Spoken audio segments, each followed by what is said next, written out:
There you go. Hey, we got it. Good morning. Thank you for coming. It's a great day today after we had the snow yesterday. So I'm having a bit of a morning. The AT&T's not working. And I would normally take a scooter to get here. But I just wanted to give a quick shout out to a very nice Denverite named Emily, who I caught a ride with this morning. Just randomly picked me up in front of the store so I could get here on time. So thank you, Emily. Okay, hi. I'm 0x Joshua. I'm one of the board members for SporkDAO. This year, what we did was we wanted to decentralize a little bit of the content, so we held a People's Choice Awards. And what we did was we used Joke Race, and we listed anybody who held at least one Buffacorn, one Spork, or one Stake Spork to vote. We had a number of really good submissions, and then about 40-something people voted. So it was a really exciting first test into what we are hoping to expand into a larger program next year for decentralizing more of the content. So hopefully, the people of ETHDenver chose some very talented speakers, the content of which should be enthralling. So the format for this morning, we're going to have 5 10-minute lightning talks, and then we're going to be joined around, depending on timing, around 11:10, 11:15 for a panel hosted by Griff Green.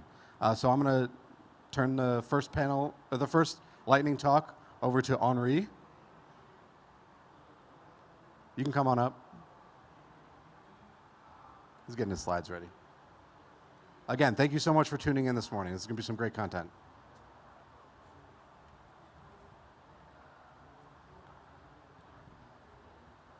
All right, knock him dead. Hi, thanks, Joshua. So let me allow it. Can you see the slides? Yeah, everybody. So continue. Keyboard. Identify your keyboard.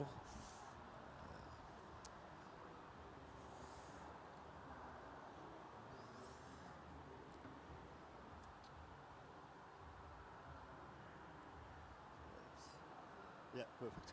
Okay. Yeah, so, well, I can just sit anyway if it's fine. So, okay, today we're going to discuss a broader vision to decentralize any blockchain interaction. And thanks to the public to having voted for that vision. So, we talked a lot about frames recently in the last weeks. So, and frames are super cool. It's a way to put transactions and embed them anywhere. However, if we look at the architecture behind it, we find that in the protocol, each of these frames, in fact, should point to a frame server. And that makes a lot of these frame servers, which many teams will just put on centralized services because this is somehow convenient. So we end up creating many more centralized instances, and usually one for each frame. So it's not censorship resistant, and it's not distributed, and it's not decentralized. What if we could do this, which is basically building a decentralized frame network which powers these frames? That would be cool, no? And while we're at it, we can do much more than Farcaster. We can do frames on Farcaster. We can do widgets that we can insert into any web pages or mobile. We can do smart contracts that you can call directly from Discord or Telegram or other socials. We can do more. This is the decentralized vision that we want to. But yeah, let's look at the technical details on how we achieve that. Right now, you can decentralize using ENS pointing to IPNS, pointing to IPFS, and this is usually what is done for many projects which are using ETH.limo. But if you look closely at the source code of these web pages, they point to some centralized APIs. And these centralized APIs are a problem because if for whatever reason the team, especially smaller one, lose focus, shift to another product, don't pay the monthly AWS bill, then this API disappears and the whole front end becomes totally inoperative. It's also much easier to censor them. So when we deploy smart contracts, they are decentralized. And if we can decentralize the storage of the front end on IPFS, we can do that. But the problem is the API, and that's a gray area left for another talk about the RPCs themselves. So what can we do? Could we make a network where we basically ask many different people to have their own copy of the front end deployed on IPFS, and then they run their own set of decentralized nodes here and there? Yeah, but soon we'll see that we'll end up with multiple copies which might be not the same version. Maybe someone is running version 1.0.0, the other one is running 1.2.1, etc., and it becomes a total mess. That will be very hard to maintain such a distributed network. We need trust. That's the second concept here. So how can we trust front ends? Basically, we know in this architecture we need to trust the URL or the IPFS domain, we need to trust the API, and we need to trust the RPC. But even more importantly, we need to trust the front-end implementation itself. And this is a bit of a problem. Let's look at a very well-implemented front-end for Uniswap, for instance, V2 add liquidity. We don't go into details in this quick talk, but there's a lot of code in there, a lot of opportunities to make mistakes, leveraging a lot of different libraries that evolve in time and that may rot a bit if they are not actively maintained. That's a problem to trust. The front-end code is complex. There are lots of dependencies. And if you are an auditor, because you need to audit more than your contracts, you also need to audit your front end. It's hard to verify all these code bases. It's hard to maintain. We believe that the third concept and the last one in this talk, which is minimalism, is the answer to this. So how do we apply minimalism here? When we look at the implementation of front ends, we'll see that there are monoliths of compiled JS, and there are just tiny bits of these monoliths, which are highlighted in color in this schema, which are the semantics and which matters.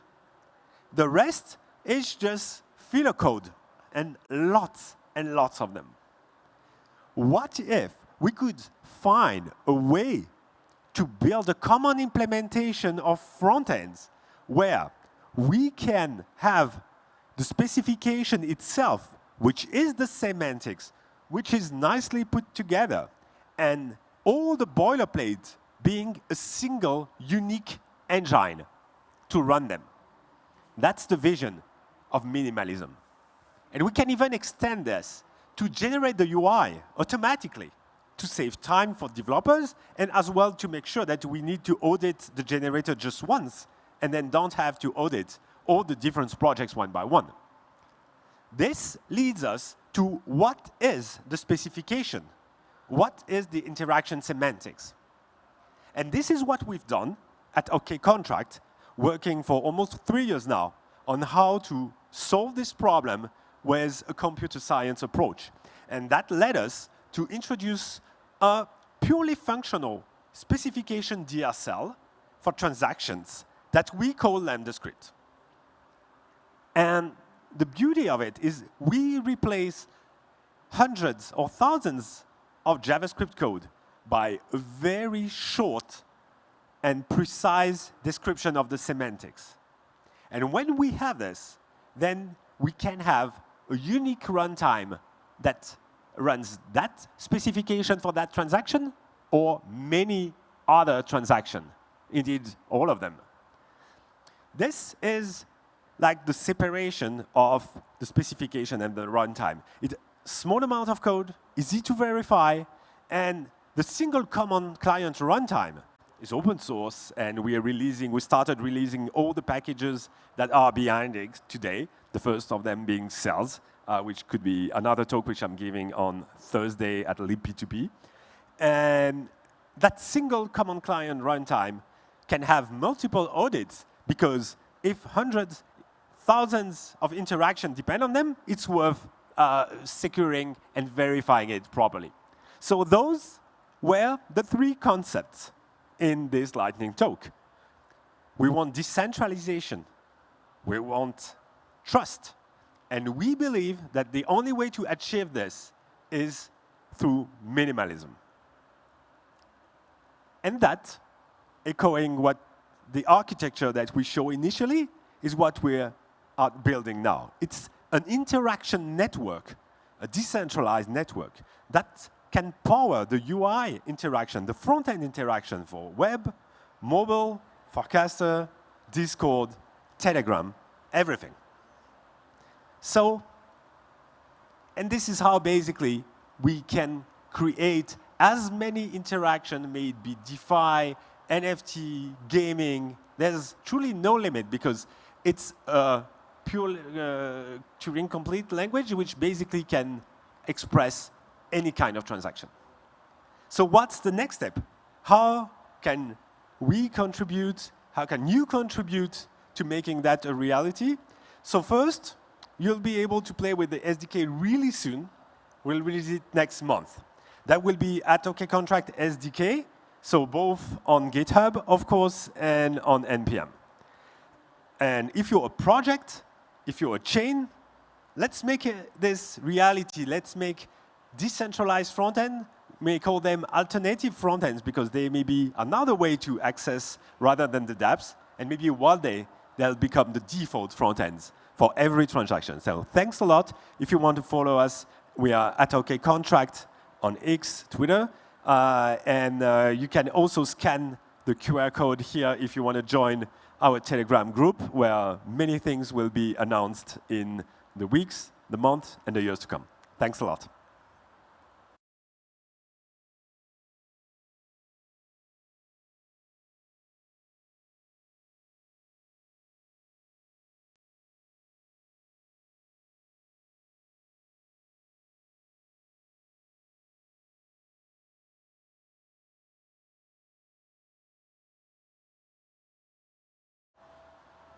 Is it? All right. Thank you so much. Next, we have Joshua Tan from MetaGov. Thanks, Josh.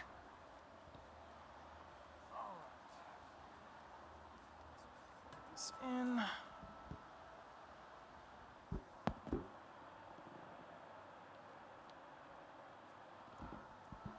right. Let's hope this works.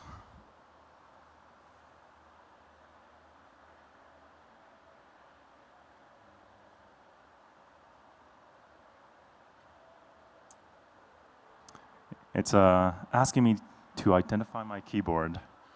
Give me 1 second.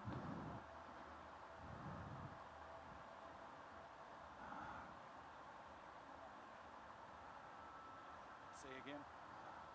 I'm just trying to get this thing turned on. Exit out of it. That'll work like a sucker. But we're still not seeing his laptop. Try another port. Okay. Try a different port.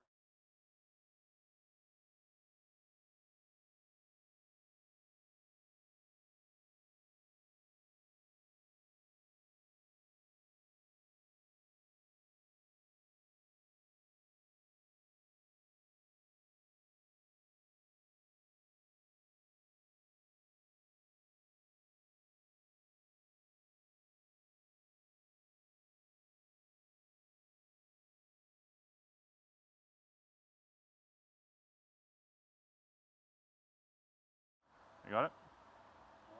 All right. All right, perfect.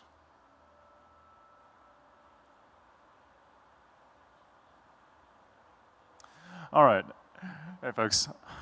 I'm Josh, founder of MetaGov and lead at DAOstar. I'm going to take you, well, So I'm a researcher in DAO's community self-governance. And what I wanted to share today was a few projects we've been doing at Metagov. But maybe let me just give you a little bit of context first. So here is a post that I actually posted almost 2 years ago in 2022 called a long bet for DAOs. And the key idea here is that the bet, as it were, is that by 2032, so about 8 years from now, DAOs and other forms of other digitally constituted organizations will own and operate over 50% of the US economy. Just imagine that for a second. What would it take for us to get to 50%? That's like trillions of dollars of the entire economy. Can you imagine today's DAOs doing anything like that, competing with organizations at that scale? For most people, the answer is no. But I think there are a lot of reasons why you think it might be possible. I'm not going to go into all the reasons why, but what I want to sort of put in front of you, why I want to sort of contextualize this, is that if we want DAOs to take over 50% of the entire economy, we're going to need to invest in some actually like really deep investments into the underlying feature set of DAOs. We need to make them actually competitive with traditional corporations. And to do that, we need to invest in science. Which is why some of my collaborators and I have released a project just recently, about a couple months ago, called DAO Science. So if you go to daoscience.org, which is Google DAO Science, this is effectively a large 80-page survey of the cutting edge in DAO research. We have everything from mechanism designs to voting designs to granular privacy primitives to actually just like legal innovations to make DAOs cheaper, easier to run, and more effective. So this is a large collaborative effort. I'll just name some of my collaborators and co-authors, including Tara Merck from CNRS, Sarah Hubbard from Harvard, Eliza Oak from Yale, and many others, including Dan Bonet, Ari Jules, Michael Zargum, Jason Potts, and so on. It's like a really large multi-author work trying to suss out the future and then sort of what we need to get to the future of DAOs. So whether you're a computer scientist, interested in, as I mentioned, privacy primitives, private execution, new sorts of computational substrates, or you're an economist, you're interested in asking the basic question of, well, what is the institutional economics of DAOs? What are the underlying, let's say, transaction costs for DAOs, and how do they compare with traditional corporations? This paper, / this larger community website, will help get you up to speed on what are the true open problems in DAOs and how you can contribute to that underlying feature set. So it's intended not only for researchers, but also for practitioners and people who are building DAO tools. Just share a little bit. And if you're interested in just reading the actual paper, so this is the on archive, Open Problems in DAOs. As I mentioned, it's an 80-page survey paper on everything that is going on in DAO research today. I really encourage you to take a look. While I'm here, also mention a lot of the work that's going on through DAOstar. So Metagov sponsors a project called DAOstar, which is effectively the standards body for DAOs. It's supported by 80+ organizations, key organizations in the DAO ecosystem, including Ethereum Foundation, Optimism, Aragon, Gnosis, Radical, and Snapshot, and many of the other main frameworks, main contributors to the DAO ecosystem. This is something that we're going to officially launch actually at a later event this afternoon at the Gitcoin House. But we've just released a grants management standard in collaboration with Gitcoin, where we're basically trying to allow all the different grant programs across Web3, from Optimism, RetroPGF, to Gitcoin, to Solana, to the Ethereum Foundation. We're trying to build a common infrastructure so that the data across these different grants and grant applications can be shared. And what that means for you is that pretty soon we're going to have more effective grant administration, and we're going to have a common application for grants. So if you want to apply for money across these different ecosystems, you'll be able to do that with just by filling out one application, and it just goes everywhere. There's a lot of other benefits too. For example, reducing grant farming, reducing double dipping, and also helping people build a kind of interoperable reputation based on the grants that they've actually received across multiple ecosystems. This is something that already happens to a small degree, but we want to make sure this actually scales to all the ecosystems across Web3. Anyways, I'm really excited about what's going to be happening there, and looking forward to, I guess, the official announcement later this afternoon. And lastly, I guess since I have your time, I'll just mention briefly this project we're running called a bank for DAOs. This is literally my hackathon project. It's not really. I'm not actually submitting it into the ETHDenver hackathon, at least for now. But this is the idea here is, if you look at what exists out there in terms of the DAOs today, there's really like two kinds of main DAOs. There's like the giant ones like Uniswap, Maker, and then there are small casual DAOs like Spa DAO or Sauna DAO or Dinner DAO, more like social clubs. There's very, very few what we think of as like mom and pop DAOs. DAOs that look like traditional businesses that have a regular income stream. Why is that? Why are we missing this entire category of essentially the economy? Why are we missing 65% of the US economy in some sense? Well, partly it's because the financial infrastructure for these small businesses just simply doesn't exist in Web3. Web3 is mostly like, if you look at how people get money in Web3, they get it through VC, they get it through native tokens, which are effectively kind of like a very complicated and sophisticated crowd raise, or they get it through grants. And we're doing work on all three of these. At Metagov, we're doing research on all three of these kinds of financial infrastructure. But there's really a missing piece of infrastructure that we think of as just a normal community bank.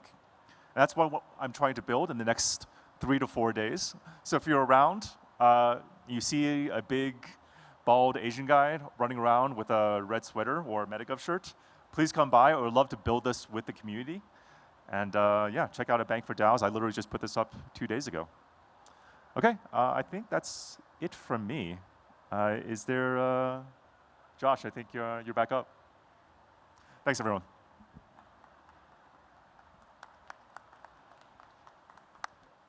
Great one. Thanks, Josh. OK, next we have Irina from BiddleBox. And a fun fact, we used BiddleBox last year for the ETHDenver Biddle-a-thon. Welcome her to the stage.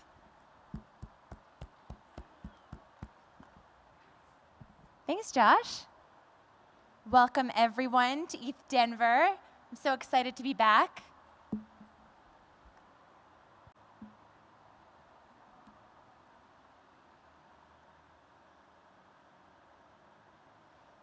Just going to plug in here for y'all.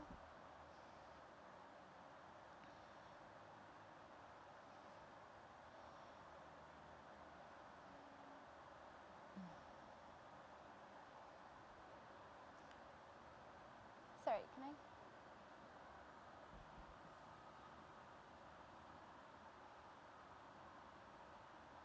I just see?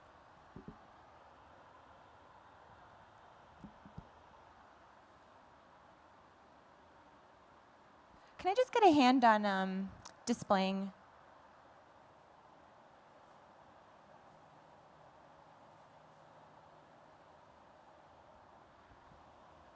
I was just trying to display just the presentation, not the presenter view. Oh,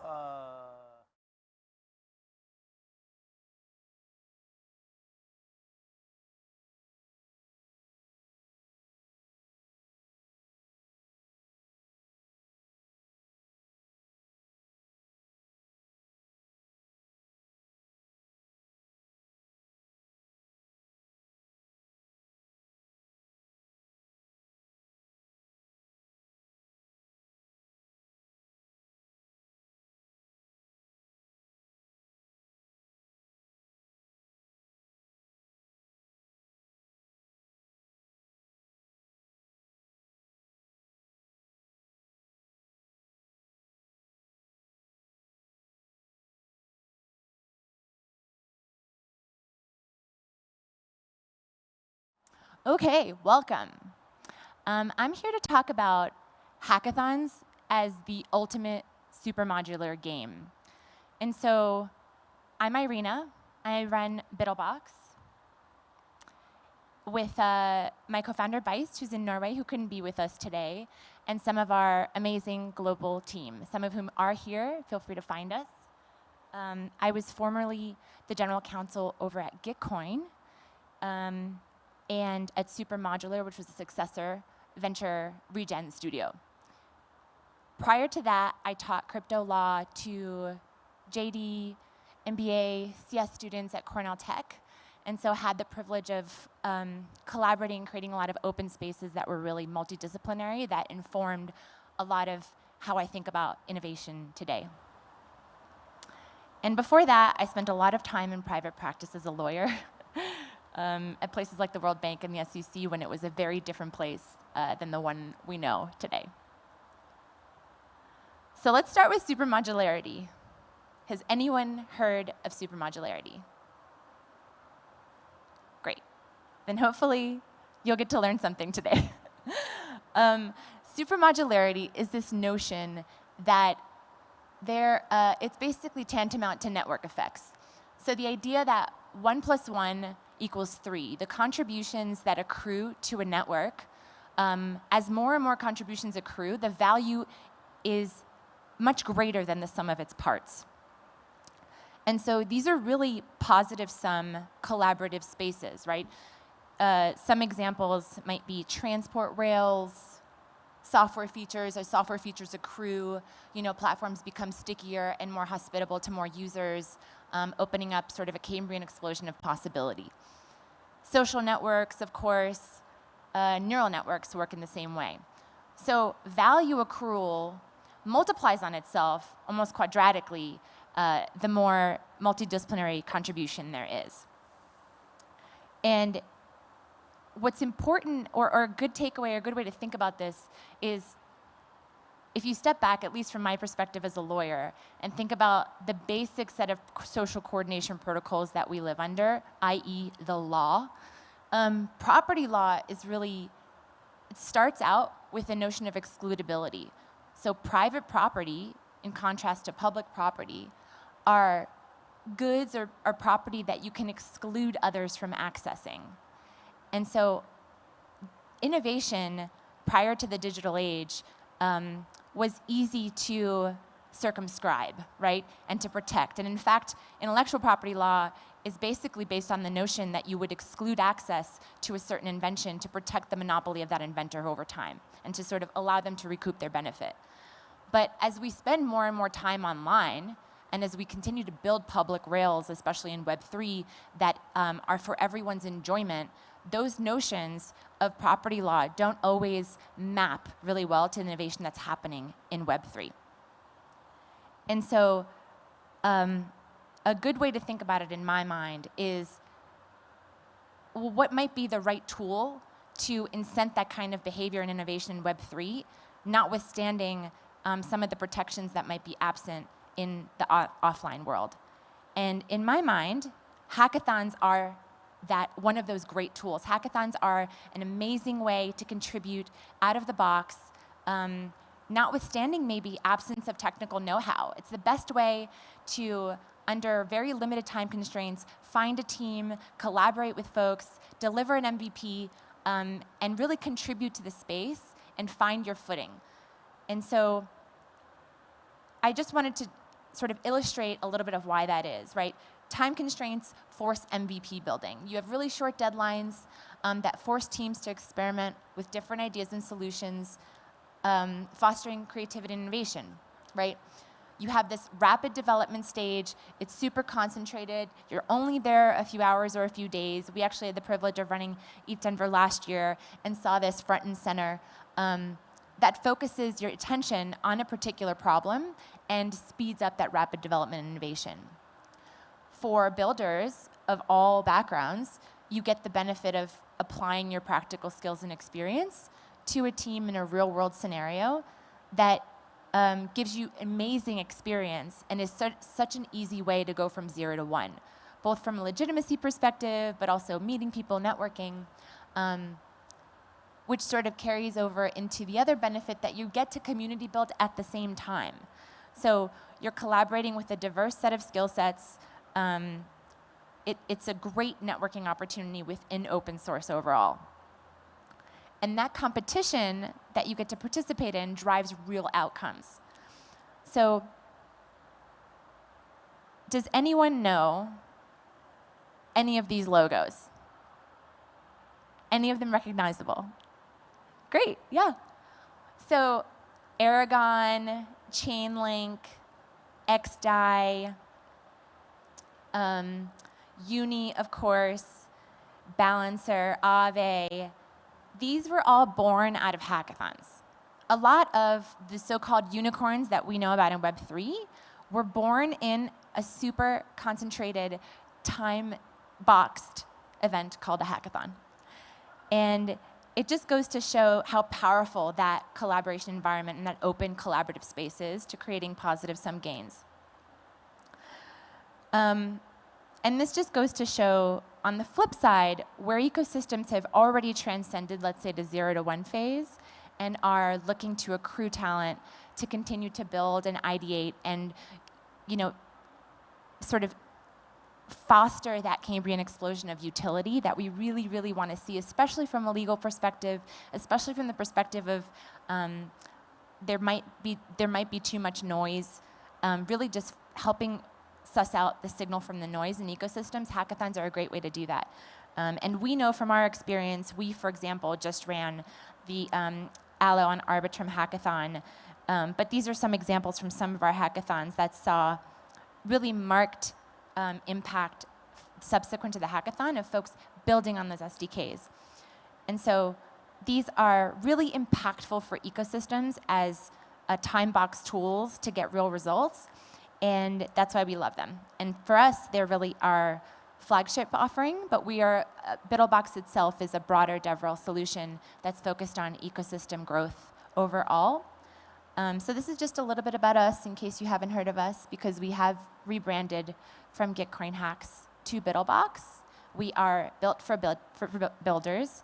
And through the many iterations that we've had in this space, we've had the privilege of contributing to and seeing a lot of the growth in the ETH space, and we are here to carry forward those learnings across Web3 more broadly. And so to date, we've run over 160 hackathons. We have over 36,000 builders on platform that have deployed over 17,000 projects and have distributed over 10 million in prizes. And so a lot of meaningful impact over time. And we hope that you'll consider building with us and building a more open web. Thanks for joining me.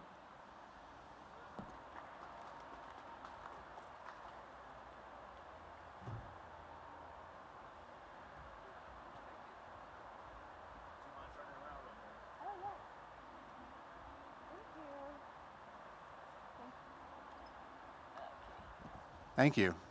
That was wonderful. Okay, now we're going to have a... Do you want to... You good?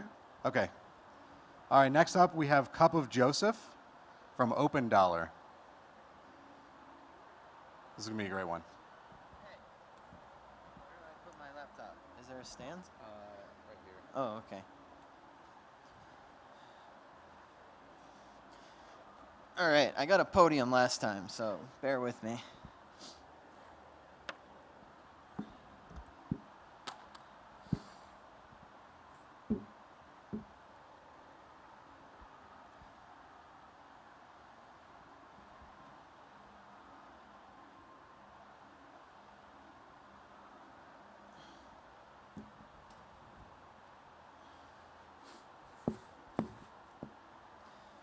All right.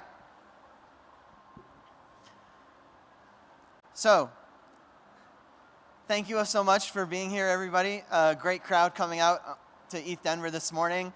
So happy to be here on the main stage presenting the People's Choice Fire Talks. So thanks for having me, and thank you to 0x Joshua for inviting me and encouraging me to apply, and for DAO delegates or DAO token holders from Spork DAO for voting for my talk.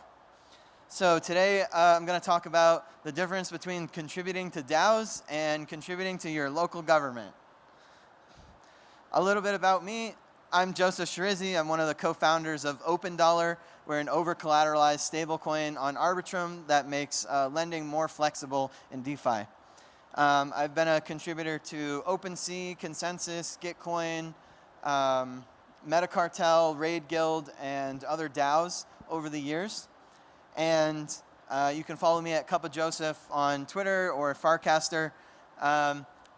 Many people at ETHDenver that I see every year don't know this about me, but I'm also on one of the city council boards for the city that I live in with a focus on sustainability. And I run or help run a neighborhood organization called Bike Falls Church in the city that I live in, Falls Church, and work on street safety advocacy in my neighborhood, right? And so today, my opinions and things shown in this talk are personal, represent me, don't represent any of these organizations, and yeah, are just on behalf of myself. So, a tale of two cities. Well, a tale of two orgs. I think DAOs are kind of like digital cities, internet cities, but today we're going to talk about these two in particular that I've contributed to. Metacartel, which is a Moloch DAO, one of the first real DAOs in Ethereum, which supports public goods with no strings attached grants, and has given away millions of dollars to lots of projects in crypto. And the other organization is Bike Falls Church, which is a neighborhood street safety advocacy organization in the city that I live in that goes to city council meetings, that grows our neighborhood power and clout in the neighborhood and in the city so that we can have more bike lanes and more street safety and around dangerous intersections and come up with plans together to help kids get to school safely. So those are kind of the missions of that. And yeah, let's compare and contrast. So one of my major takeaways from participating in local politics and participating in Metacartel and the other DAOs that I have is this idea that politics is something that you do. It's not something that you have. And for most people are not active participants in their community, and they're definitely not active participants in DAOs, right? So most people are on the sidelines and have opinions about things and have politics, but they're not contributing to the outcome of those politics. And I think if you have goals or you have a strong opinion on some subject, you should be getting involved, or you should be actually exerting influence on those subjects. And I think most people, especially Americans, strongly underestimate the power that they have on their local surroundings and on the city or towns that they live in. So if you want to influence a topic in a DAO, you go to the Taco Town Hall in the Metacartel Discord, right? You join the Discord, you join local town halls on Twitter Spaces, right? And if you want to influence a topic in your neighborhood, we had a meetup for cyclists to discuss a potential new bike lane that we wanted to have put into the city while the road is being rebuilt. So you can just go to the town hall, and at every city council meeting in America, your city council, your mayor, wherever you go, is legally required to listen to you for at least a little bit. And so I encourage everyone, when you get home, look up something that you care about in your neighborhood. Go figure out where your city hall is, and just go there and just figure it out. You can give public comments, and when you get large groups of people to comment on things that are important to you, you can have really big change on your surroundings. So setting goals is really important for the success of community advocacy groups, and it's also really important for the success of DAOs. Most of the DAOs that I've seen kind of fizzle out over the last few years is because they didn't have a strong enough manifesto. They didn't have a strong enough goal that everyone was behind, right? And one of the reasons Metacartel has kept going for so long is because the members everybody signs a community first manifesto to join, and has this common goal of giving away all the treasury money to public goods or to the app layer, to whatever we're giving money away to, and participating together. So we have this common bond of what we want to do, and a common slogan: if you want to go fast, go alone, and if you want to go far, go together. And for Bike Falls Church, we have tons of goals. We're actually tracking all of the public works projects in our county and in the neighboring county, and coming up with little smile faces or frowny faces on how we feel about different things. And it gives people things to rally around. So even if you're not in our organization, if you see, oh, the street is being redone in front of my house or in front of my business, and you learn that the city is asking for input from you, you have the ability to give input on how that road is redone, on how walkable it is, on how wide the sidewalks are, and a bunch of things that you don't necessarily think about every day, but actually greatly contribute to your quality of life. So tracking those and tracking your goals and having specific goals, I think, is essential to success in both. So contributing. Contributing to Metacartel is going to the forums, because there's some in-person events, but the people who are doing the most are in the forums, are reading, are responding to each other, and helping each other craft the most effective proposals to bring to the DAO. Right? And for the city is a little different, because the city has employees. Our DAO does not have full-time employees who are working on plans all the time. So we want to support their policies and influence their policies, and we do that by going to planning commission meetings and city council meetings like this one. This is a picture of the planning commission in Fairfax County, which has the most tech workers of any county in America. Surprisingly, there's an internet exchange there. There's a lot of data centers. Lots of IT folks work in Fairfax, Virginia. And it's over 1 million people population in Fairfax. And despite that, I go to a planning commission meeting, and there'll be less than 40 people, maybe 30, 25 even, to give a public comment or exert influence on the planning commission members when they're about to take really important votes. So this one that I took recently was they were redoing the parking structure in Fairfax County, which legally required 3.5 parking spaces to build a townhouse in Fairfax, which is absurd. And we were able to lower that to 1 parking space by having 40 people show up and say, hey, this is something that we care about. And as a result, over the next 10, 15 years, which is how often they redo parking requirements, that's going to be 1 million less parking spaces. Imagine living in a city with 1 million more parking spaces or 1 million less parking spaces. These small, insignificant, Thursday night meetings at 7:30 where only 30 people show up have huge impacts on the quality of life for millions of people. And it's just there for you to reach out and grab it and exert influence and have really positive effects on your community. Where even Metacartel, is part of the internet and can connect to anyone globally, but is crypto reaching that many millions of people? I don't know. So strategies on growing an org, and I keep saying exert influence. Really that means how many people are coming to your meeting? How many people are contributing to your DAO? And for growing Metacartel, it's shitposting on Twitter, and for growing Bike Falls Church, it's shitposting in real life. So we are putting up yard signs, that's me actually, putting up yard signs along the bike trails that go through the city. And from spending $80 on yard signs, we got more than 2% of the adult population of our city to sign up for our email list.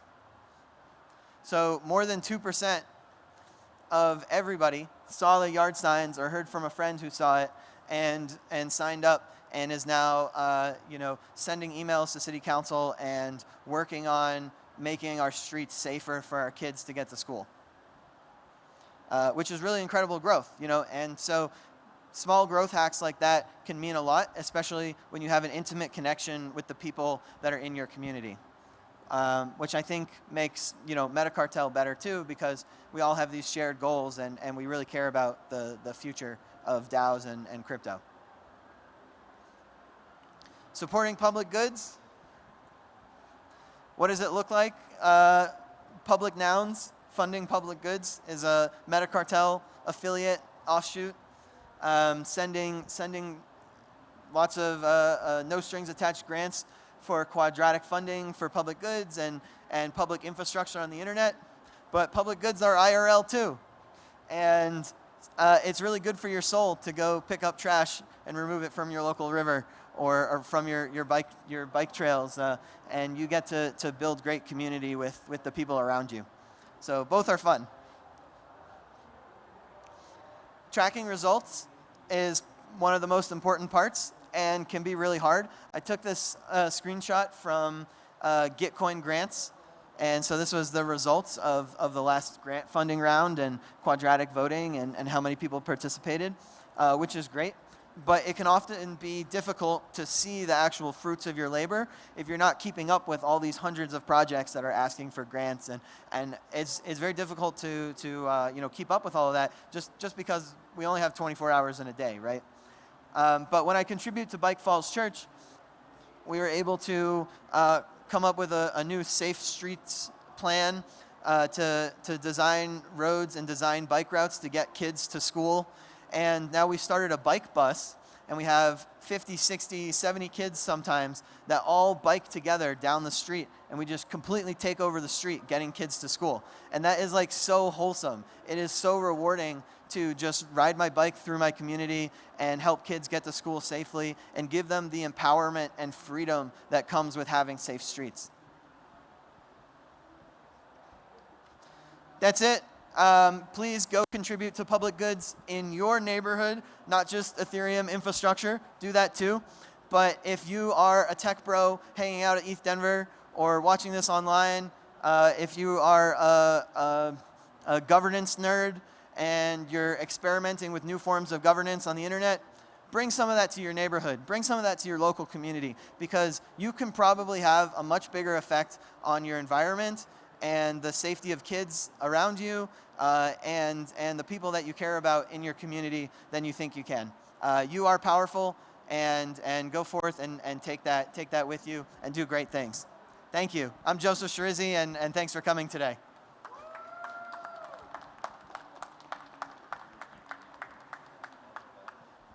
Thank you, Joseph. If that didn't convince you to run for local office, I don't know what will. Okay, next we have David Phelps, the founder of Joke Race, who was the product that helped us to put on the People's Choice. So he's going to give a quick lightning talk on what it is that we did here and the future. All right. Mike? Let's see if it connects. All right. Oh, look at this. Look at this. There we go. Wow. Whoa, whoa. Hi, everyone. Packed house, I know. So excited. Seriously, thank you for coming out early in the morning after all the late nights here. I'm David. We are not going to allow this to connect. I want to keep this casual. So you got questions? I don't know. Shoot a hand up. We can all chat. We can talk. What I want to talk about today is why I think every app in the future will be built on chain. And in fact, this is a controversial thesis. Even if you look at a lot of the apps in Web3, they're not on chain. Even some of the ones that use a blockchain are building in ways that they're not even taking advantage of it. And they're having to, especially if they're built in the App Store, they're having to do a lot of cartwheels and maneuvers to try to get around those App Store fees by avoiding a lot of what's actually possible on chain. As I said, I'm co-founder of Joke Race. I'll use Joke Race as an example here, but I think I'll also be talking about some of the other apps that we work with and why we can unlock so much more for consumer app building when we build on chain. And I'm going to break this down to 4 parts really quickly. So I'll talk about monetization and monetary rails is the first part. Then I'll talk about analytics and the power of on-chain analytics. I'll talk about reputation, and finally I'll talk about extensibility, and I'll explain what that means. composability as well. Okay, so let me start here. This is a page from our own contest create contest flow, where you get to monetize a contest, and you can monetize a contest by setting entry charges and voting charges for anyone who participates in the contest. And the reason that I'm showing this really simple page here is that this could not be done in Web 2. You could not have a page that looks like this in Web 2. And it's not just because these are denominated in ETH.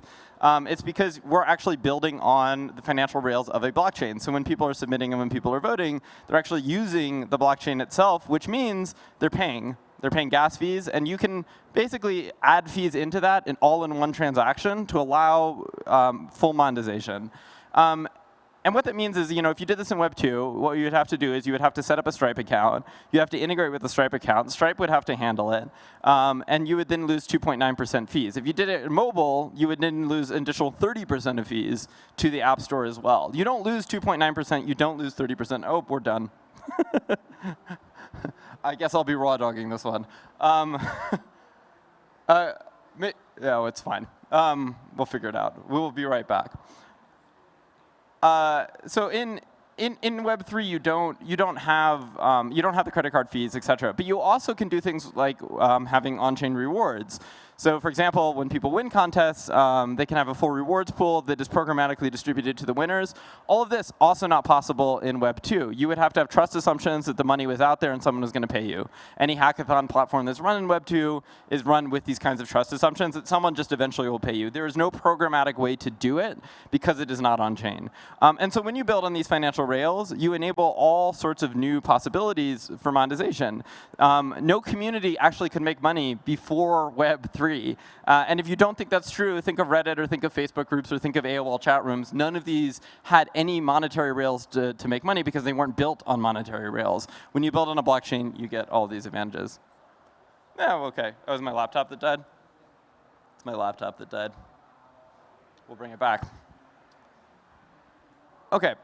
So as an example of this, Frax ran a contest with us a couple weeks ago. You can see here.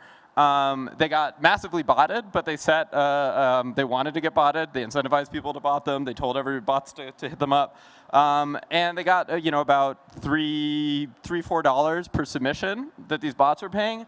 They ended up making somewhere close to about $1,000 from a contest running that. You cannot imagine that happening in Web 2. Okay, so monetary rails is the first one. Second thing I want to talk about is analytics. So I'm going to shill Bello here, a wonderful analytics platform. And I'll give an example from a community that built with us called Rehash, where Rehash was running regular contests, totally non-monetized, just to figure out who they wanted on their podcast. And then they took all the data because it was fully on-chain. They went to Bello, and Bello analyzed it and realized that 20% of users from the Rehash community were Zerion users. And said, if Zerion is extremely popular among all your users, you could probably go to them for a sponsorship. So Rehash went to Zerion for a sponsorship. Zerion is now a sponsor of Rehash. They are making money off of this because they have the on-chain analytics to go off of. When you build on-chain, you just unlock all of these analytics opportunities for anybody to be able to see who your customers are, do customer segmentation, what kind of other protocols are they using, what DeFi protocols are they into, what PFPs do they own, et cetera. And you can start to draw these really incredible social graphs to figure out who other potential users would be, what products your users are into, who you should be advertising to, what products they're likely to use, et cetera. All of this is possible just by virtue of people interacting on-chain, and it opens up these massive opportunities. I would also say I think it's important, given how much sponsors have always financialized our data, that we also start to build towards ZK opportunities here so that we can choose to share these with our own consent. But I want to highlight that for creating on-chain, it's a massive unlock that you can monetize indirectly as well through the kind of analytics that you can get, too. So that would be my second case. The third case I want to give, and here was an example of some rewards, although I don't have internet here. The third example I want to give is reputation. And so when you're doing anything on-chain, you are developing reputation, not just of the action you perform, but what it signifies. So again, if we take a contest as an example, if someone votes for you in a contest, that is an attestation. They liked your work. If you have a hackathon that you run through us, and Vitalik is on the jury, and Vitalik votes for you, you have this permanent on-chain attestation forever that you can carry around with you that Vitalik liked your work. And so you think about this measurement, right? The communities are all measuring who is valuable to us, who's contributing meaningfully to us in a way that we really appreciate. That is a powerful reputation system. You think about airdrops of the future, where maybe instead of just airdropping anyone who created 50 bots to use your protocol and transact and do a lot of useless swaps, they started actually saying, OK, let's give to the people who've created useful documents for us, who've helped meme us, who've done marketing materials for us, right? Who've actually given us good ideas. All of that can be done in a way on-chain where you're getting attestations and even getting points that would then incentivize people to do those activities in the first place, too. And so here, this is Andrew Huang, the amazing headmaster at Dune, who created a series of dashboards based off of contests that he's running for his own data community. And what's really cool about this is, and the way we do it is you have first place, second place, third place, whoever got the most points. But Andrew said, you know what, I'm going to totally reevaluate all of it depending on what ranking you have. So the more you participate, the more votes you get, the higher a rank you get. But the higher rank you get, then that's going to weight your votes even more. And I'm going to create this whole credentialing system where people are actually earning credentials over time based on how they contribute. And so you can see these have different ranks that he's created. They have different tokens attached to them, et cetera. And you can imagine you could start making, full NBA leagues of hackathons where people had to have different credentials to participate at different levels. You were getting higher and higher, credentials being built off of it. You can imagine building dating sites off of this. If people tend to vote for the same thing and they have the same interest as each other, then that is a powerful signal that they probably would get along very, very well with each other too, right? So all of this is possible. Again, this is really an extension of the analytics point. But you can build all of this on-chain reputation that actually is a powerful way to measure how people contribute and what value they provide, but then is also incentivizing them to participate in the first place. And finally, I'll end with the part I'm most excited by, which is what I call extensibility. And what that means is, in Web 2, data is siloed. And so the incentive for every company building in Web 2 is to silo their data. They want to be able to have that data moat. That data moat doesn't exist in Web3, and so this leads to a lot of concerns among VCs and investors that there is no way to actually build a sustainable business without having a data moat. And actually, I would say it's a huge unlock. It's a huge unlock because what you can get is these kind of guild models where services are now modularized among a number of different services that can all interact with each other programmatically. And so what I mean by that is, any on-chain action that is performed can be read by any other on-chain action and then executed. So again, to take the example of contests, if people make a decision through a contest, who do we want to fund?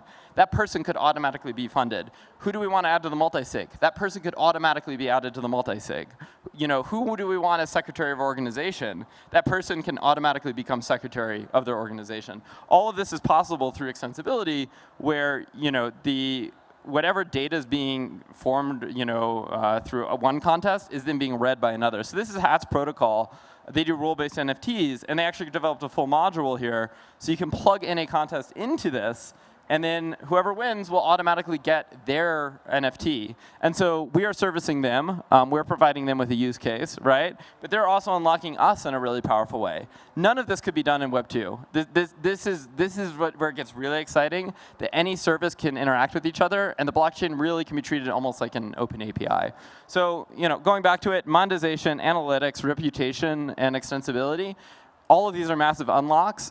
And anytime I think we're looking at apps, what we need to be thinking is, how are they tapping into these Web3 native opportunities? Because once they're doing that, I think, and once we start seeing people doing that, that's when we're going to be able to create the incentives where users will start porting over and start using this too in a way that app builders will want to follow. And ultimately, I really believe every future app will be built on-chain. Thanks.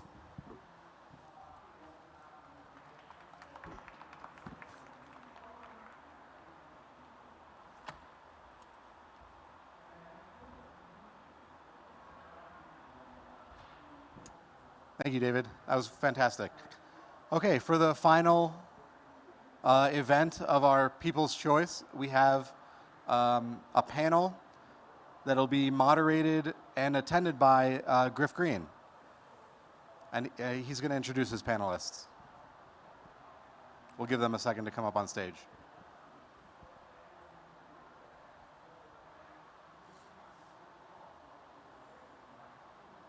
How's everybody doing today? Yeah, great, wonderful. I love to hear it. Hopefully you got in before the snow.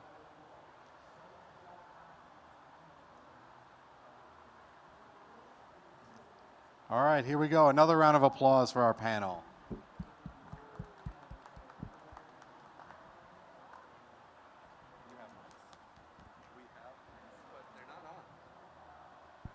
Hello? Oh, yeah.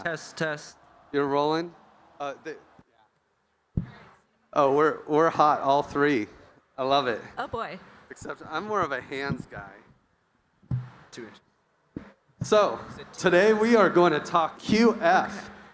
Do people in the crowd, do you know what QF stands for? Does anyone not know what QF stands for?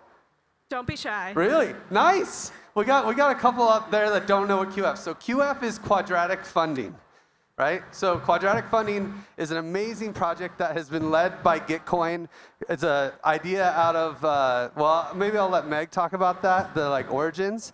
But first, let's introduce our panel. So first, I'm Griff Green. I'm going to moderate and talk a little bit. And then, Meg, you can introduce yourself. Hi, I hope I'm doing my mic right. My name's Meg. I'm from Gitcoin. I'm the,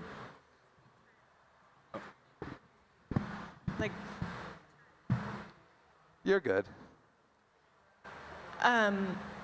Okay. Hi, I'm Meg, and I'm the GM of our labs organization at Gitcoin. We basically have platforms for people to run grants, including quadratic funding grants, which we've been running ourselves for a long, long time. Pass it over. Hey everybody, this is Sean Anderson here, known as YGG, often in the crypto Web3 space. So I work as a data scientist across the space. I've been working with the Token Engineering Commons as a core contributor for about 3 years now. I also founded a small business called Longtail Financial, which offers token engineering and data science services across Web3 and the crypto economics world. And I've been working on a project called Tunable QF with the Token Engineering Commons for about the last 6 months.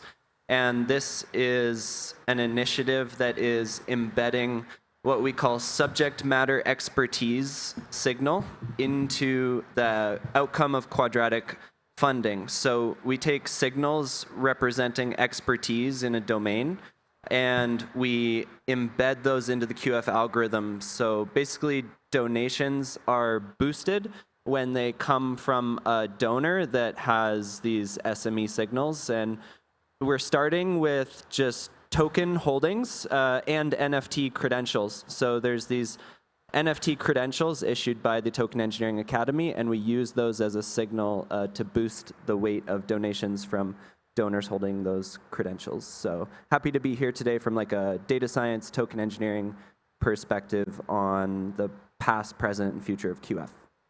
Nice. Thanks, YGG. Yeah, and I guess I should say I'm from Giveth. We recently started doing QF rounds last year, and they've been getting bigger and bigger and better and better. And so we're having a lot of fun with it, thanks to the infrastructure that really Gitcoin provided so that we could make this happen. But maybe we could start with a little bit of a history lesson. Like, where did quadratic funding come from? What's its story? Maybe, Meg, you can start us off there. Yeah, of course. Let me talk a little bit about what QF is. And then I'll give you a little history and context. So QF is the idea that, let's say I have $1 million that I want to give out to my community.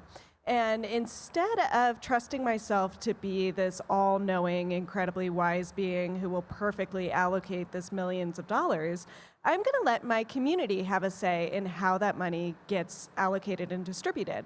And so quadratic funding is basically a vote with your dollars mechanism. So I still get to be the millionaire in this example, but my community is donating money to the projects that they want to see funded. And so let's say that YGG's project gets $36 donated and Griff's project gets $50 donated. That means that more of my $1 million is going to go towards Griff versus YGG's program. And that they're also benefiting from the crowdfunding that goes on in quadratic funding. So my $1 million is now $1.5 million or $2 million that's getting distributed to these communities. And you guys might be like, wow, that's a really great idea. I wonder who came up with that. And the answer is really smart people. So Vitalik and a researcher named Glenn Weil wrote a paper on this back in 2018, I think, basically a century in crypto years. And Gitcoin's founder read the paper and was like, whoa, this is a really cool idea. I wonder if I could build something around this. And he did, and so Gitcoin has been running these quadratic funding grant programs to benefit the Ethereum ecosystem since 2019, at least half a century in crypto years. And we have seen so much growth in the Gitcoin community, in the Ethereum community, and also the growth in the Ethereum ecosystem from the things that the community has funded through quadratic funding. And so we're so excited to see how many other people are playing in QF, like Giveth, like TEC, and really how we can continue to mature and grow this mechanism. Yeah, and so let's start with talking about the state of QF as it is now, because it was an idea. Gitcoin really led the charge, built amazing programs, especially on the BD efforts, you could say, just getting everyone in Ethereum involved. It really became a Schelling point for Ethereum projects from the 2020s to 2022. It was like, if you're not on Gitcoin, who are you? And so that was an incredible movement. And then Gitcoin's like, hey, the centralized stuff, we're done. Let's decentralize. Maybe you could tell us a little bit more about that transition and where we went from there. Yeah, so Gitcoin made a really big bet, not just on QF, but on the Ethereum ecosystem a couple years ago. We had been running these QF programs ourselves internally for years, and they'd gotten really successful. And we started realizing other people were coming to us and being like, hey, how do I do this too? And hey, I don't like the rules that you guys are creating. Like, how can I make my own system and create my own rules? We were like, wow, this is so much bigger than Gitcoin just running our own programs. So we kind of blew up what we had built and created a decentralized system and a suite of products that anybody can use to run their own QF funding campaigns. And what this has generated is so much innovation and community activation around QF, which is so exciting to see. And we're seeing so much innovation in terms of the things that get funded with QF, as well as in the mechanisms itself and different and more equitable ways to distribute funding. Amazing, amazing. And then TEC came in and started running their own rounds using this software, right? Yeah, I want to really give Gitcoin props because they've run, I think, over 20 Gitcoin rounds, and then like Meg was saying, they've now created a platform, a protocol where any community can adopt these tools and run their own programs, and there's been dozens of community-run quadratic funding rounds. There's been off-chain rounds, I think the city of Denver was involved with running rounds.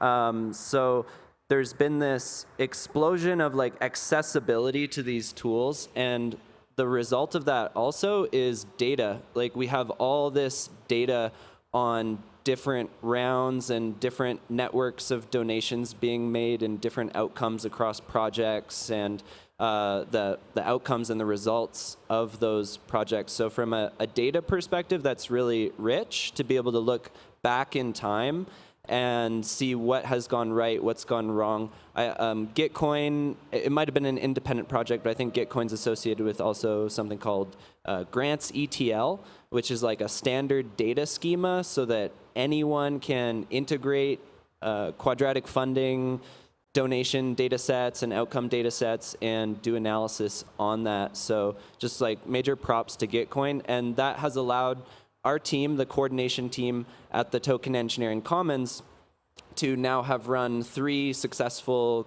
community QF rounds. And right off the bat, we have this kind of nature of innovation at the TEC. So in our very first round, we were looking at it and saying, what can we add? How can we add a TEC flavor to this? And we came up with this idea of subject matter expertise signal boosting.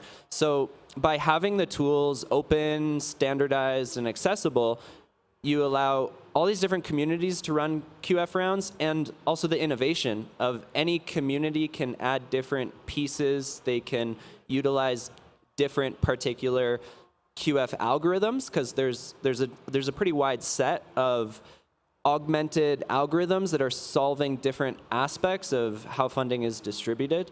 And I think we'll talk about that a little bit more later. But yeah, definitely major props to Gitcoin for making this accessible to teams, and we've been taking full advantage of that at the TEC.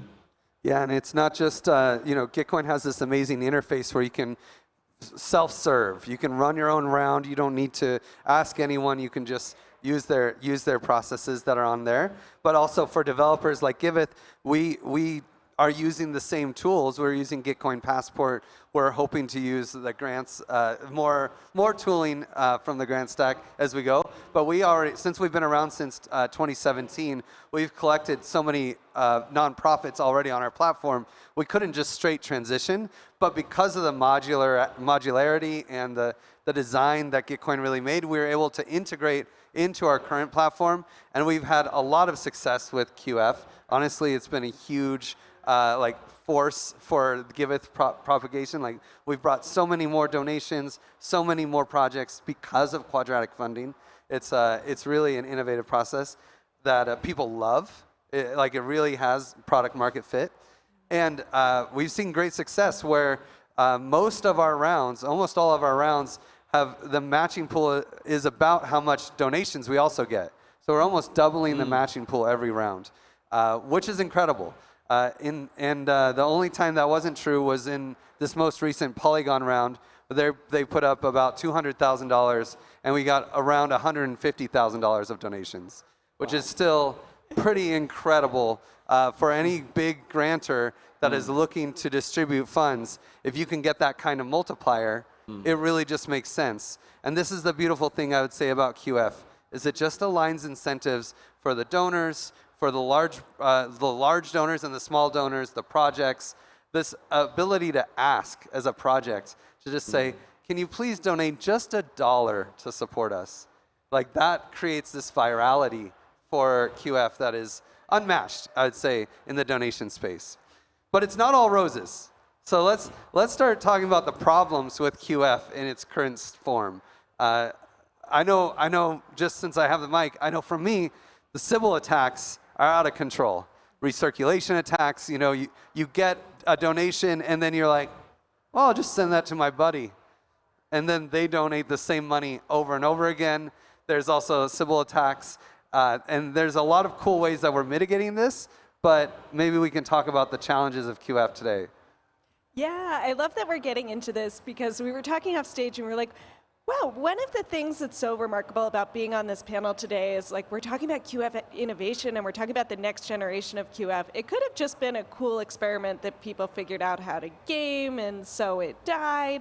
But as Griff said, it really is so critical to these communities that we're here being like, what's the next version like? How do we solve all these things? And so a big focus for us at Gitcoin recently has been on collusion-resistant QF and on basically creating a new version of the QF algorithm that looks at not just the individual donations to a project, but the patterns of individual donations to a project, and solving for basically collusion resistance, weighting down the projects that may have just gotten a lot of $1 donations from a very new wallet address, and weighting up towards patterns of unique donations across multiple projects. And we've seen huge improvements in our ability to basically protect against those kind of Sybil attacks and collusion attempts, while at the same time those people who are Sybil attacking are still donating to public goods. So kind of a win-win. Yeah, this is an interesting topic.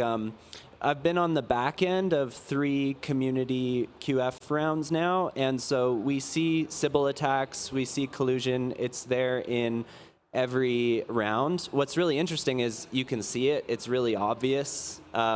What we like to do is render the donation data set as a network. So you have this bipartite graph of projects being funded and then donors making donations, and a donation is an edge. And so you can see in the network, you'll have a project that just has like 40 donors that only donated to that project, and they donated like exactly $1. There was one Sybil attack we saw that completely failed because we had a threshold of $1 donations in order to be matched. And because the price of ETH had like changed that day, someone did this Sybil attack of like 200 donations, but all their donations were under $1, so none of them got matched anyways. So it's really interesting to be behind the scenes, and because all of this is on chain, anyone can analyze this data. Like you can see the addresses that are doing these attacks, and there's ways of addressing it. There's third-party services we've identified that will come in and do like data analysis on your donation set and identify the Sybil attacks. The Gitcoin data science team is good. They provide, I think, what they call squelching.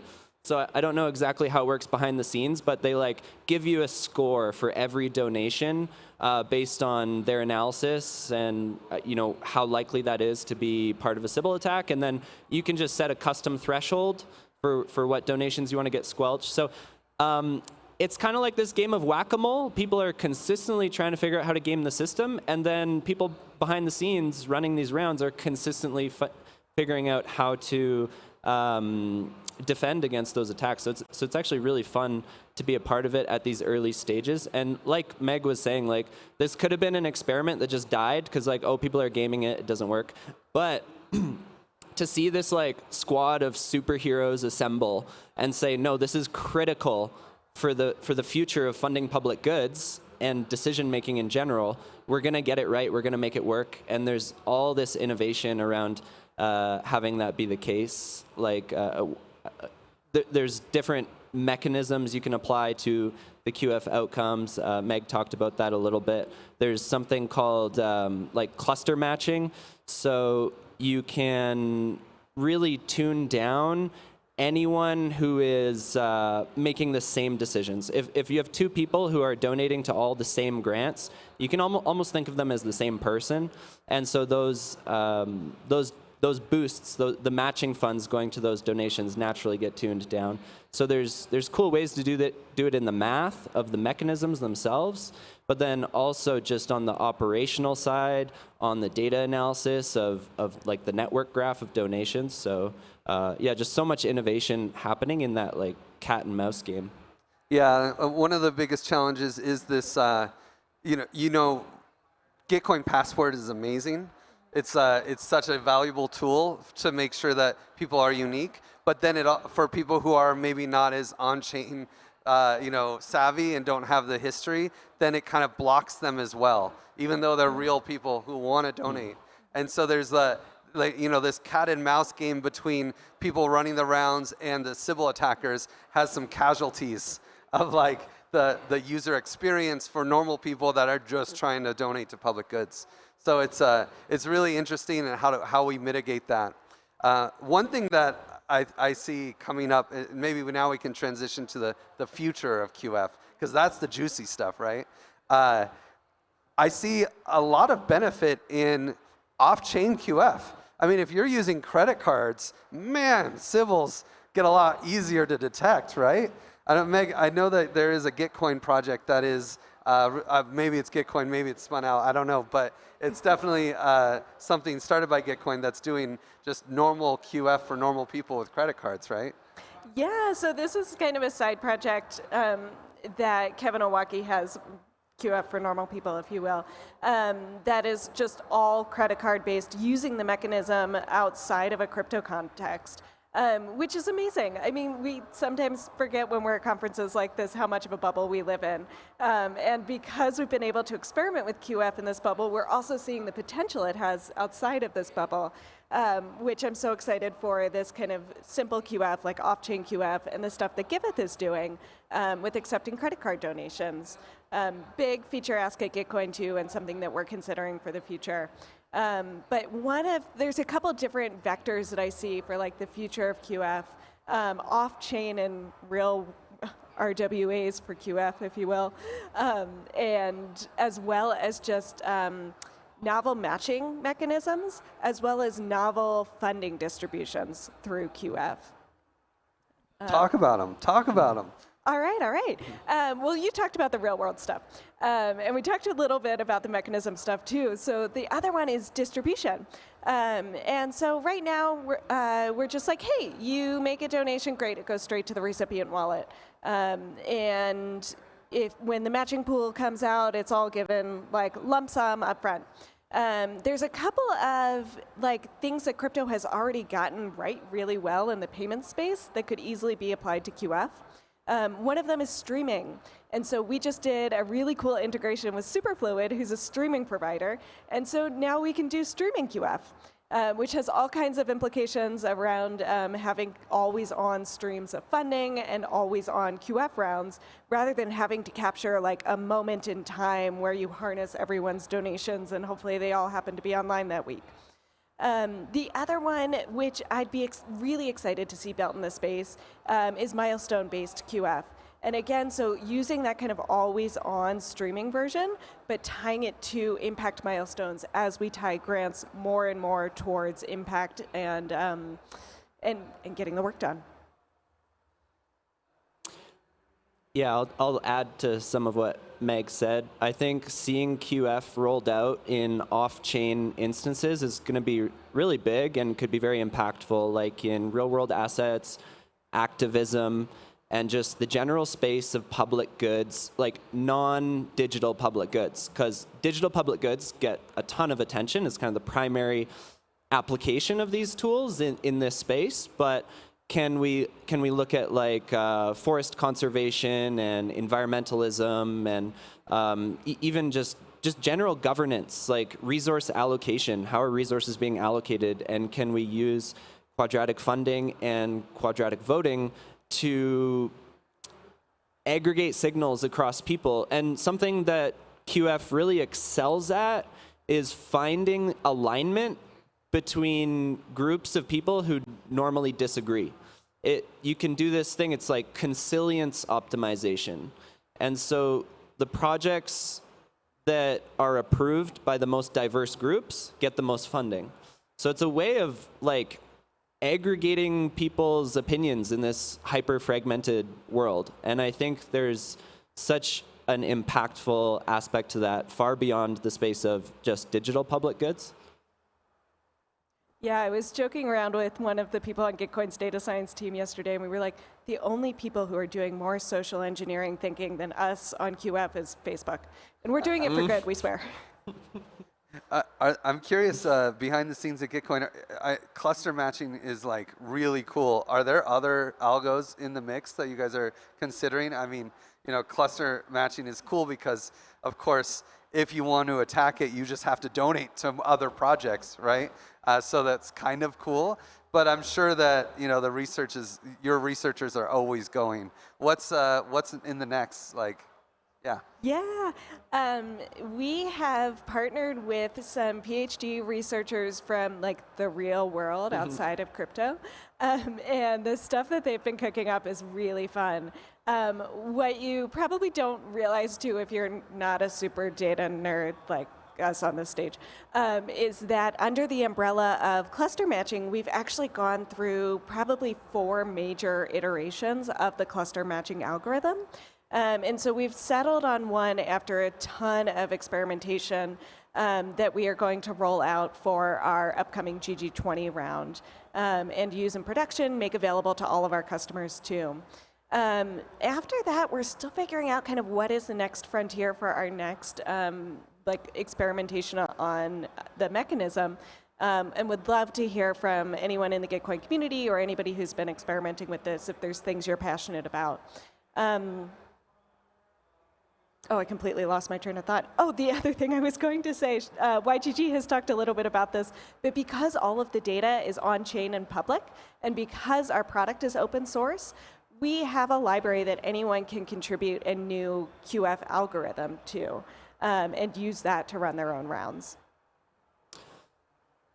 If you want to go see the source of some of these mechanisms that Meg's alluding to, you can look at a paper. Glenn Weil is one of the researchers on this. It's called Beyond Collusion Resistance, something pluralistic funding. And it just outlines, it's got like 6 different mechanisms for QF and just evaluates all of them.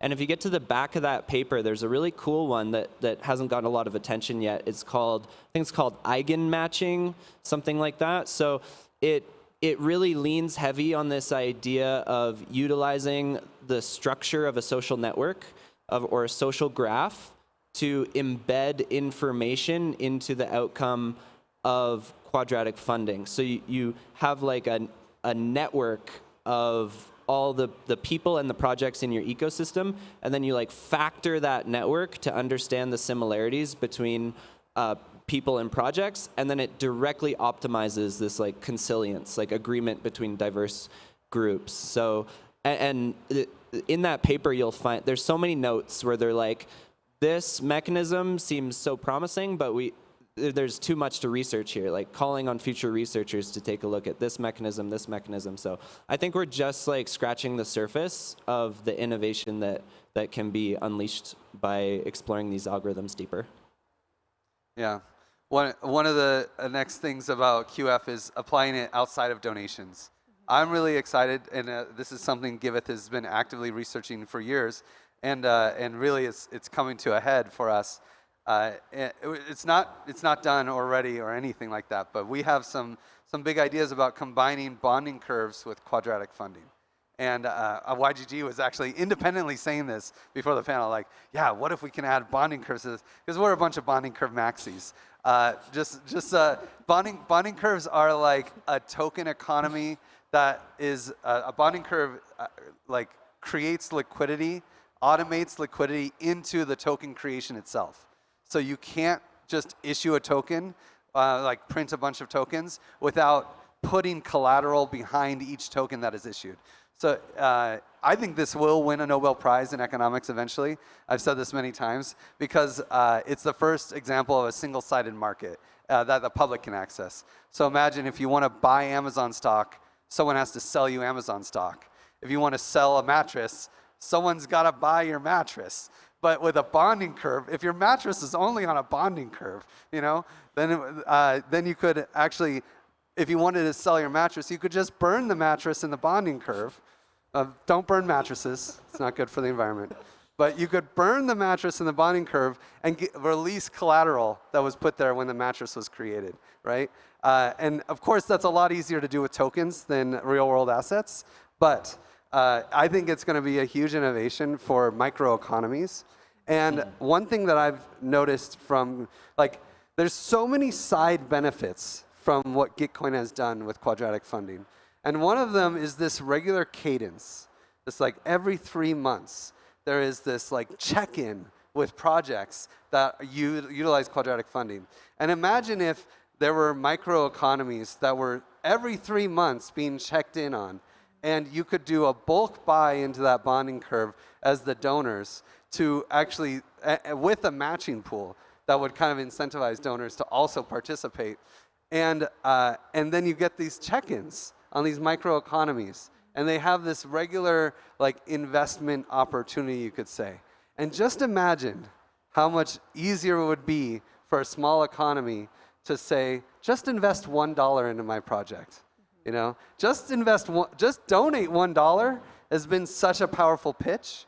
If we can make it just invest $1, wow, that would be next level. And we could actually start building what I think is the future of crypto and how we eventually like build something better than governments. We could actually start building free markets around public goods.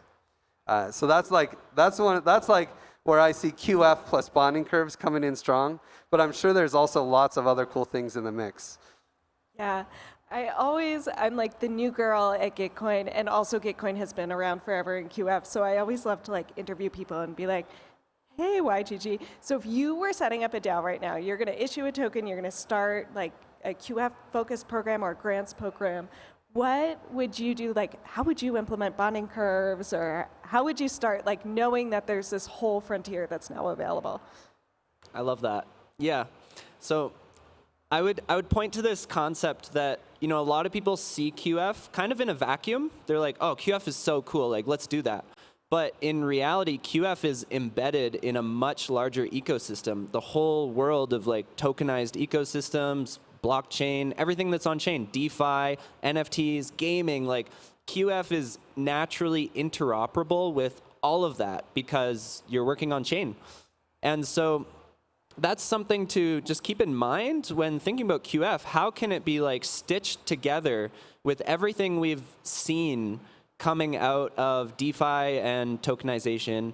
And so what I would be interested in is pretty much what Griff was saying is like, if every project is its own microeconomy. So you've got an idea for a public goods project and you want to raise donations through Gitcoin. What I would like to see is just this standard way that becomes adopted to just switch on a bonding curve and say, okay, now our project is actually a little microeconomy that anyone can invest in.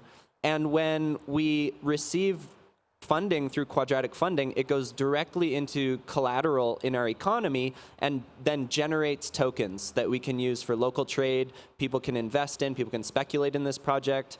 So this like acceleration of microeconomies using bonding curves, and there's no limit there. Like whatever you can do with tokens, whatever you can do with smart contracts, you can stitch that around the quadratic funding ecosystem. Like at TEC, we're doing that. We're using, for those of you who don't know, there's the Token Engineering Academy, which is this really cool like decentralized academic institution that brings together researchers and teachers and students to provide educational content in the domain of token engineering. And they've produced basically an undergraduate level course called the Foundations of Token Engineering, or Token Engineering Fundamentals, actually.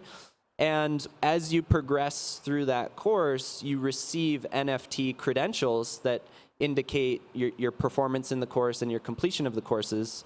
And we're using those NFTs to boost donors. If someone comes in and has these NFT credentials, they get a boost on their donation as an indication of subject matter expertise. So all these different ways that you can stitch together pieces, components. It's like Legos, right? Governance Legos, public goods funding Legos.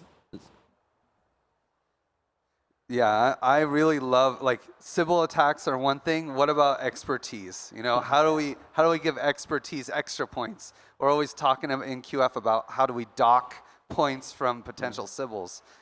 There's the other side of the coin too, and I love that about the TC. I haven't seen any other projects do that, use tunable QF. Have you? No, it's like pretty early.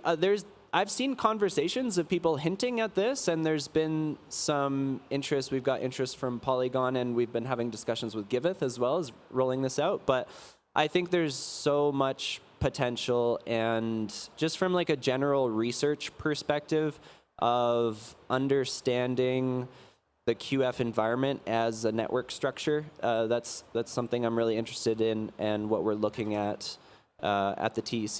You can see like the kind of the flows and the clusters of experts. Like if you identify, okay, these 10 people are experts in the field, and they all donated to like these 3 grants. You can just see that in the donation data set. So yeah, I think we're excited to have more communities adopt our TQF. We do have an open source tooling available. It's like github.com/commonsbuild/TQF. There's documentation on how to roll out tunable quadratic funding. And it's very modular. There's like 5 different components in there, mostly around like using token distributions as signals, for the sort of proxy signals for expertise. So anyone can take a look at that, and we're excited to start working with other communities to roll that out. It's a beautiful dashboard, honestly. Really? Thanks. And Giveth did use a version of tunable QF in conjunction with Polygon, but it didn't really boost. Instead of boosting expertise, we actually boosted a specific subset of projects. So they had a joke race, but the joke race wasn't extremely successful. They didn't have a lot of engagement. And so they're originally saying, hey, the top 100 projects of these 300 projects will make it to QF. But then because the joke race didn't get enough engagement, they didn't feel that the results really fit the bill. So what they did instead is we kind of forked tunable QF, and we gave the top 100 projects in joke race a bump so that every donation counted as 2, like counted as double. So if you donate $10, it counts as a $20 donation, and then those projects will naturally get more, but they won't. But the other 200 projects could still participate. Oh, that's so interesting. One of the things that always comes up for me too when we talk about expertise is like impact and reputation too, which is almost like the automation of expertise in a way. Yeah. So there's a whole like social network graph of expertise, and how do we point to that person there who we know is really smart and knows a lot about this thing and weight their donation? And also, are there kind of provable on-chain ways to do that, either on the donor or the project side? So another just like really interesting area of exploration. Yeah, I would love to see that. I would love to be like, hey, okay, these are the known Sybil addresses, we dock them, but these are the known leaders in the space. These are the known like expertise in the subject matter. These are the known XYZs. Let's give them a bump, Is there any work going on in that? So I pitched a really crazy idea to the team and got shut down for very good reason, which is why you work with people who are smarter than you. But for our GG20 round, we have a great integration with Karma, which is a kind of like impact attestation platform. And we were thinking, ooh, everyone who at least attests their impact, we could give them a bump in their matching funding through some version of, tunable or other QF. It felt like a little too novel to introduce during a big funding round, but if anybody's interested, let me know. Yeah, I'll say that's the direction we're looking at the TEC, is utilizing the Ethereum attestation services protocol, which is just this very general way of identifying schemas for data and attestations and putting that on chain. So we started with token distributions as a proxy signal for expertise, but I think moving towards the attestation layer is the next step of that. You can get very granular, like you described, the social network of reputation and expertise. I think pairing that with QF is going to be the future, and it's going to totally change the game. Something that makes me so excited about that too, like combining this with QF, is people really care when money is involved. And so when you mesh these two things together, you're like, cool, experimental system plus money, like shit's getting real. Yeah, that's one of the things I think for bootstrapping reputation in the space in general, is attaching reputation to real utility where money is involved, where maybe your reputation doesn't have transferable liquid value, but you can say, look, this reputation does have monetary value because it's connected to either a token you can buy or an action you can take that distributes capital in one way or another. I would also, did you guys see Big Green DAO?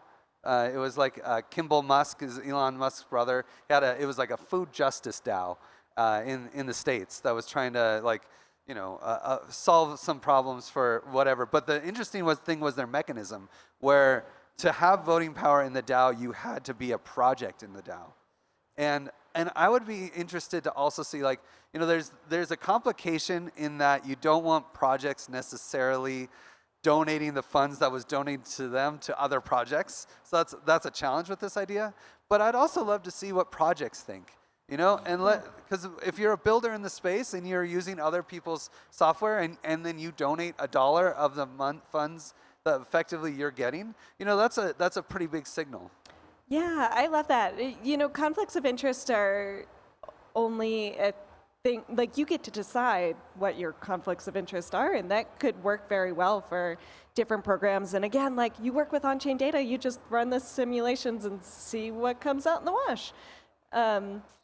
The other thing that I love too is on the retro PGF space, we see so many people who have gotten disbursements from big programs like Optimism RPGF and are then raising their own hands to say, hey, I'm going to run my own grants program, QF or retro PGF, to pass it along in my community.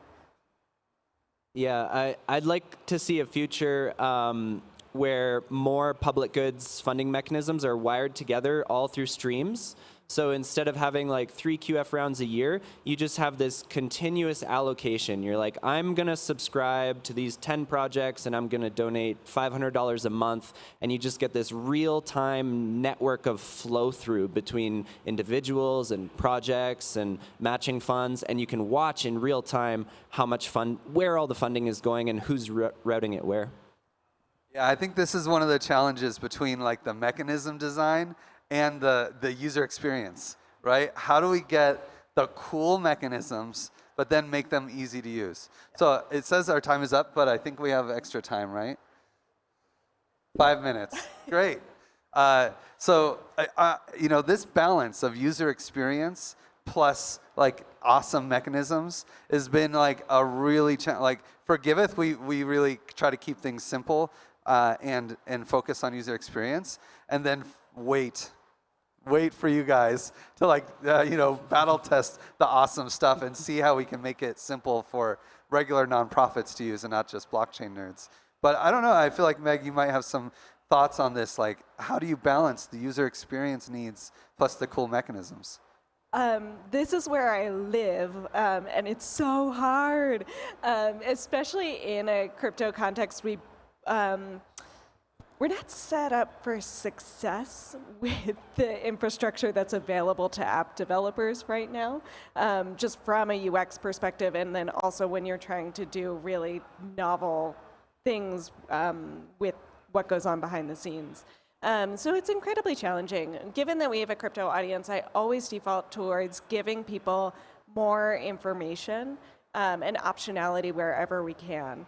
And we have to marry this too with the people who are just like, I get QF, I want to come in, I want to donate $1 to these 5 projects, don't make it hard for me.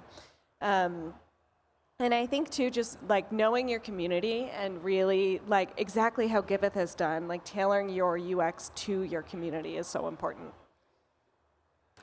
Yeah, I would just speak a little bit to this point that QF is a bit of a killer app for crypto, for blockchain.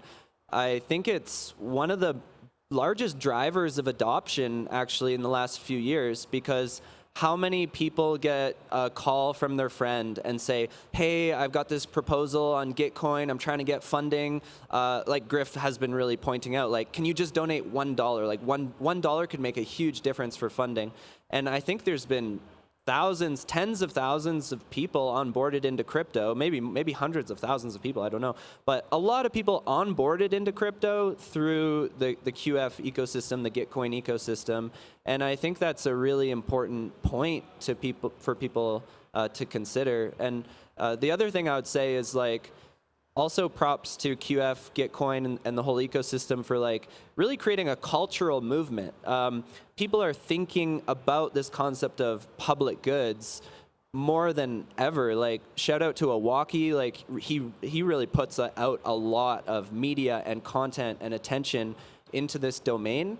And I think the cultural value of that is so huge and shouldn't be discounted relative to just like the technology and the algorithms and the funding outcomes. We're seeing like a huge shift in paradigms where people are thinking, oh yeah, you can make a living working in public goods. You can get funded working in public goods. Like, and pairing that with what we're seeing now with retro PGF, we're getting these like interoperable, complementary mechanisms that open up avenues for people to like devote their time and their energy to the public good space, and that's huge. I want to double down on your onboarding thing because I wonder, my fiance was onboarded to crypto via QF.